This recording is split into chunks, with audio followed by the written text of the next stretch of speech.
मैं हूं राधिका राज और आप देख रहे हैं चार का चक्रव्यूह। आज चार के चक्रव्यूह की सबसे बड़ी खबर आपको बता दें, जफर को कोर्ट से जमानत। संभल हिंसा के आरोपी सदर जफर अली को कोर्ट से जमानत मिली है, जिसके बाद जफर ने एक बड़ा ऐलान किया है। ऐलान भी ऐसा कि अखिलेश यादव पर सवाल उठने लगे हैं। तो क्या है ये ऐलान और कैसे फंसे अखिलेश यादव, बताएंगे आपको। फिर दूसरी खबर में बात, इकरा हसन ने कहा मुल्ली। कैराना से सपा सांसद इकरा हसन ने आरोप लगाया कि एक बड़े नेता ने उन्हें मुल्ली और आतंकवादी कहकर अपमानित किया। तो कौन है बड़े नेता और क्या है पूरा मामला, बताएंगे आपको। फिर तीसरी खबर में बात, अखिलेश पर बरसी उमा भारती। पूर्व केंद्रीय मंत्री उमा भारती ने सपा मुखिया अखिलेश यादव के पीएम मोदी के स्वदेशी अभियान पर टिप्पणी को लेकर तीखा पलटवार किया। उन्होंने कहा कि स्वदेशी की समझ परिवारवादी नेताओं को नहीं होती और उन्होंने अखिलेश यादव पर परिवारवाद करने का आरोप लगाया।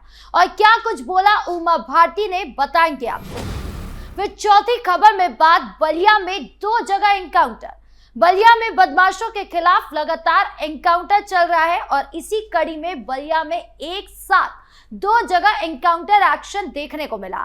बताएंगे आपको पूरा मामला। तो चलिए शुरू करते हैं चार का चक्रव्यूह। शुरुआत करते हैं चार के चक्रव्यूह की सबसे बड़ी खबर से, जो संभल से जुड़ी है।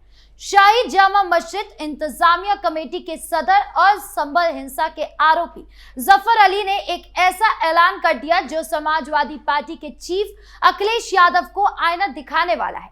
जफर अली जो पेशे से वकील है, उनको हाल ही में कोर्ट से जमानत मिली। उन्होंने 131 दिनों की जेल यात्रा के बाद बाहर आते ही 2027 के यूपी विधानसभा चुनाव लड़ने का ऐलान ठोक दिया। तो क्या कुछ बोले जफर अली, आप भी सुनिए। शुक्र साहब, आपने चुनाव लड़ने का ऐलान किया था, क्या कहेंगे इस पर? जी, मैंने ऐलान कर दिया है और मैं इलेक्शन लड़ना ही लड़ना है मुझे, चाहे मैं किसी पार्टी से लड़ूं या निर्दलीय लड़ूं। अवाम की मांग है, अवाम चाहता है पूरे संभल विधानसभा का, ग्रामीण क्षेत्रों से भी और शहरी क्षेत्र, शहरी इलाके से भी सब लोग यही कह रहे हैं। बूढ़े, बुजुर्ग, औरतें, जवान, युवा सब यही कह रहे हैं कि हम आपको जिताएंगे, आप लड़िए, अल्लाह का नाम लेके। हमारा भरोसा आप पर ही है, अल्लाह के बाद आप पर ही हम भरोसा करते हैं। किस पार्टी से चुनाव लड़ेंगे? बताया ना मैंने आपको कि पार्टी से अभी मेरी बातचीत, कई पार्टियों के संपर्क में हूं मैं, या कई पार्टियां मेरे संपर्क में हैं। अभी हमने डिसाइड नहीं करा है। अभी हमारी आवाम में भी एक मत नहीं हो पाई है। कोई किसी पार्टी को कह रहा है, कोई किसी पार्टी को कह रहा है। अब जब सब एक मत हो जाएंगे तब हम देखेंगे कि हमें कौन सी पार्टी से लड़ना है। हालांकि मेरे पास कई पार्टियां मेरे संपर्क में। जफर साहब, संभल में 2 स्तंभ है, इकबाल महमूद और सपा सांसद, 2 गढ़ हैं। इन दोनों गढ़ों के बीच में आप अपने आप को किस तरह देखते हैं? आपके परिवर्तन होना है, 100% इंशाल्लाह परिवर्तन होगा। वो 2 धड़े हों, 3 धड़े हों या 4 धड़े हों या एक ही हो, आपके इंशाल्लाह हर कीमत पर परिवर्तन होना है। इकबाल महमूद अपने बेटे सुहेल इकबाल का ऐलान किया है। जी, ऐलान तो वो भी उन्होंने भी किया है, मैं भी कर रहा हूँ। ऐलान तो कोई भी कर सकता है, लेकिन उन्होंने ये ऐलान नहीं किया कि वो कौन सी पार्टी से लड़ेंगे। नवाब इकबाल साहब ने अभी ये कहा कि वो सपा से ही लड़ेंगे। क्या मालूम है उन्हें सपा का टिकट होता है या नहीं होता। अगर सपा का टिकट होता है तो सपा से उनका ये ऐलान भी तो नहीं हुआ ना अभी कि वो सपा से ही लड़ेंगे, क्योंकि नवाब इकबाल साहब ने, एमएलए साहब ने जो ऐलान किया है वो सिर्फ ये किया है कि 2027 में एमएलए का चुनाव लड़ेंगे, लेकिन किस पार्टी से लड़ेंगे ये उन्होंने नहीं बताया। अब ये क्या मालूम है कि वो समाजवादी से ही लड़ेंगे या किसी और पार्टी से लड़ेंगे। क्या होगा क्या नहीं होगा कि ये तो भविष्य की बात है। लेकिन बात यही खत्म नहीं होती। जफर अली ने संकेत दिए कि वो समाजवादी पार्टी में शामिल हो सकते हैं या कम से कम पार्टी से समर्थन की उम्मीद कर रहे हैं। अगर ऐसा होता है तो सवाल उठना लाजमी है, क्या अखिलेश यादव हिंसा फैलाने वालों को टिकट देकर यूपी की राजनीति को और गरमाने वाले हैं? सियासी गलियारों में खुसर फुसर चल रही है कि जफर समाजवादी पार्टी की ओर देख रहे हैं। क्यों? क्योंकि संभल में सपा का प्रभाव मजबूत है और जफर की छवि मुस्लिम वोट बैंक की है। अगर सपा उन्हें टिकट देती है तो यह अखिलेश यादव के लिए राजनीतिक आत्महत्या जैसा होगा। क्यों? क्योंकि सपा पहले ही संभल हिंसा से जुड़े एक अन्य आरोपी जिया रहमान बर्ग को पार्टी में रख चुकी है और अभी भी वो उस पार्टी में ही है। अगर जफर निर्दलीय लड़ते हैं तो वोट तो बटेंगे, लेकिन सपा ज्वाइन करते हैं तो संकेत ज्यादा नजर आ रहा है कि वो अखिलेश पर सीधा सवाल उठाएगा कि क्या आप हिंसा फैलाने वाले को यूपी का भविष्य सौंपने को तैयार हैं। जफर ने जनता से अपील की है कि मैं आपकी आवाज बनूंगा, लेकिन सवाल यह है कि क्या यह आवाज हिंसा की गूंज तो नहीं बनेगी। खैर, अब जफर अली क्या कुछ करते हैं ये देखने वाली बात होगी। साथ ही ये भी देखना होगा कि क्या वो वापस जेल तो नहीं जाएंगे। बढ़ते दूसरी खबर की ओर जो इकरा हसन से जुड़ी है। समाजवादी पार्टी की सांसद इकरा हसन ने एक वायरल वीडियो में खुलासा किया कि वो एक बड़े नेता ने उन्हें मुल्ली और आतंकवादी कहकर अपमानित किया, ऊपर से परिवार को गालियां भी दी। इकरा जो 2024 के लोकसभा चुनाव में कैराना से सपा की उम्मीदवार बनी और शानदार जीत हासिल की, अब अपनी ही पार्टी के आंतरिक साजिशों का शिकार हो रही है। कौन है ये बड़ा नेता, नाम क्यों नहीं लिया? दरअसल हाल ही में कुराली छापुट गांव में शिव लक्ष्मी मंदिर में तोड़फोड़ हुई। यह घटना जिले में सनसनी फैला रही थी। इकरा हसन जो सर्वधर्म संभाव की बात करने वाली नेता है, मंदिर परिसर पहुंची, वहां उन्होंने लोगों को संबोधित किया। मंदिर या किसी भी आस्था की जगह को खंडित करना बर्दाश्त के काबिल नहीं है। उनका इकरा सांप्रदायिक सद्भाव बनाए रखना था, लेकिन क्या हुआ, उनके खिलाफ अपमानजनक टिप्पणियां शुरू हो गई। महिलाओं के चरित्र पर सवाल और धर्म पर कीचड़ उछाल, बिरादरी पर तंज कसा गया। क्या कुछ बोला इकरा हसन ने, आप भी सुनिए। और अगर मैं खंडन करती हूँ उस लड़के का जिसने उस बहन को कुछ कहा है, मेरा सवाल माननीय पूर्व सांसद जी से है, क्या वो अपने समर्थक का खंडन करेंगे जिनसे वो मुझे गाली दिलवा रहे हैं? क्या उनके घर में बहन बेटी नहीं है? सही है जी सवाल। मेरा सवाल सीधा सिर्फ उनसे है कि उनका अत्यंत नजदीकी समर्थक, पहले मुझे मुल्ली कहा गया, मुझे आतंकवादी कहा गया, मेरे बाप तक को गाली दी गई, मेरे भाई को कहा गया। जो लोग ये पूछते हैं कि मेवात वालों को माफ कर दिया था और उसे क्यों नहीं माफ किया, उन्हें मैं ये बताना चाहती हूँ कि ये पहली घटना नहीं है, ये पहली नहीं है घटना। और सीधी सीधी जो गंदी गालियां दी गई हैं,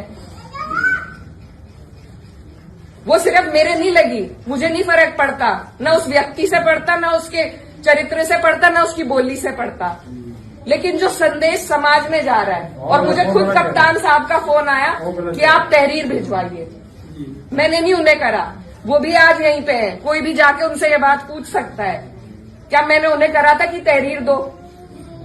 कप्तान साहब ने खुद मंगवाई। और ऐसे लोगों के खिलाफ कार्रवाई होनी चाहिए। एक तरफ तो ये सरकार हमारी बहनों को एसडीएम की कुर्सी पर एक एक दिन के लिए बैठा रही है, जब उन कुर्सियों की शोभा ही नहीं रहेगी, कोई गरिमा नहीं रहेगी, तो क्या फायदा है वहां बिठा के, जब उन्हें। सपा नेता ने बड़ा नेता सीधे सीधे सीएम योगी को कहा और कहा कि जिन लोगों को आजकल महापुरुष की उपाधि दी जा रही है, ये महापुरुष नहीं है जो समाज को तोड़ रहे हैं और हिंदू मुस्लिम का विवाद पैदा कर रहे हैं। इकरा हसन के बयान के बाद से सियासत गरमाई हुई है। अब सीएम योगी क्या कुछ पलटवार करते हैं ये देखने वाली बात है। बढ़ते तीसरी खबर की ओर जो उमा भारती से जुड़ी है। राजनीति में बयानबाजी का दौर चल रहा है और आज उमा भारती ने समाजवादी पार्टी के मुखिया अखिलेश यादव पर ऐसा हमला बोला कि सियासी माहौल कांप उठा। प्रयागराज में पूर्व केंद्रीय मंत्री उमा भारती ने अखिलेश के पीएम मोदी के स्वदेशी अभियान पर चूरन वाली टिप्पणी को लेकर तीखा पलटवार किया। उन्होंने कहा कि स्वदेशी की समझ परिवारवादी नेताओं की नहीं होती। ऊपर से अखिलेश पर वंशवादी राजनीति का आरोप लगाया। ये लोग सिर्फ परिवार के वर्चस्व की सोचते हैं। लेकिन यही नहीं रुकी उमा, उन्होंने यूपी सीएम योगी आदित्यनाथ की खुलकर तारीफ की, खासकर गंगा सफाई अभियान पर।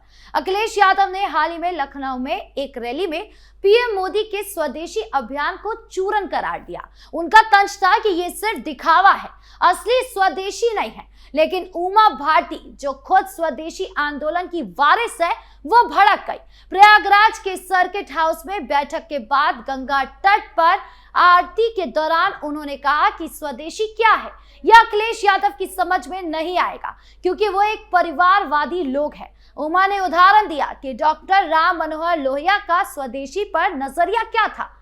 WTO करार के समय समाजवादी, वामपंथी और दक्षिणपंथी मिलकर लड़े थे, तो क्या वो चूरन था? उन्होंने सवाल दागा कि अखिलेश अपने ही बाप दादाओं और पार्टी की विचारधारा संस्थापकों का अपमान कर रहे हैं। क्या लोहिया ने चूरन चटकाया था? उमा ने जोर दिया कि समाजवादी और साम्यवादी नेताओं ने मंचों से स्वदेशी की बात की। अखिलेश को खुद नहीं पता कि वो क्या बोल रहे हैं। परिवारवाद का आरोप उमा का मुख्य हथियार था। उन्होंने कहा कि परिवारवादी नेताओं को सिर्फ चुनाव दिखता है, परिवार का वर्चस्व खत्म ना हो यही चिंता रहती है। ये तीर सीधा मुलायम सिंह यादव के परिवार पर था। उमा ने मायावती के सवाल पर भी उल्टा पलटवार मारा। मायावती खुद जवाब देगी, मैं उनकी प्रवक्ता नहीं हूं। लेकिन उमा की बातें सिर्फ हमले तक सीमित नहीं रही। उन्होंने योगी की तारीफ में कहा कि 2017 में जब योगी यूपी के सीएम बने मैं बहुत खुश थी, क्योंकि उन्होंने कानून व्यवस्था मजबूत की, लोग निडर होकर घूमते रहे। गंगा सफाई पर तो उमा ने कहा कि योगी लोहे के बने हैं, मजबूत कंधों पर राज्य को आगे ले जा रहे हैं। उन्होंने मोदी सरकार और योगी सरकार को धन्यवाद किया। खैर, अब अखिलेश यादव क्या कुछ पलटवार करते हैं उमा भारती के बयान पर, यह देखने वाली बात है। बढ़ते चौथी खबर की ओर, जो एनकाउंटर एक्शन से जुड़ी है। अपराध के खिलाफ जंग में पुलिस का रोल कभी कम नहीं आंका जाता। बलिया में बदमाशों के खिलाफ लगातार एक्शन चल रहा है। एक साथ 2 जगह एनकाउंटर, चोर और हथियारों के पैर में गोली मारकर गिरफ्तार किया गया। कोई पुलिसकर्मी घायल नहीं हुआ, लेकिन अपराधियों को सबक जरूर मिला। पहला एनकाउंटर सिकंदरपुर थाना क्षेत्र में हुआ, जहां 4:30 बजे पुलिस चेकिंग कर रही थी। खरीद से नदी की ओर जाने वाले रास्ते पर मोटरसाइकिल सवार संदिग्ध को रोका गया, लेकिन वो भागा, फिसला और फिर फायरिंग शुरू कर दी। पुलिस ने जवाब दिया, जिससे दाहिने पैर में गोली लगी। कब्जे से तमंचा, कारतूस, बिना नंबर बाइक बरामद हुआ। दूसरा सदर अस्पताल में उसका इलाज हुआ। दूसरा एनकाउंटर बेरिया थाना में हुआ, जहां मोटरसाइकिल सवार आरोपी भाग गया। पुलिस ने फायरिंग की तो जवाब में पैर में गोली लगी। यह एनकाउंटर पुलिस की सतर्कता दिखाता है। अब आगे और कौन से एक्शन होते हैं ये देखने वाली बात होगी। बहरहाल 4 के चक्रव्यूह में इतना ही। धन्यवाद।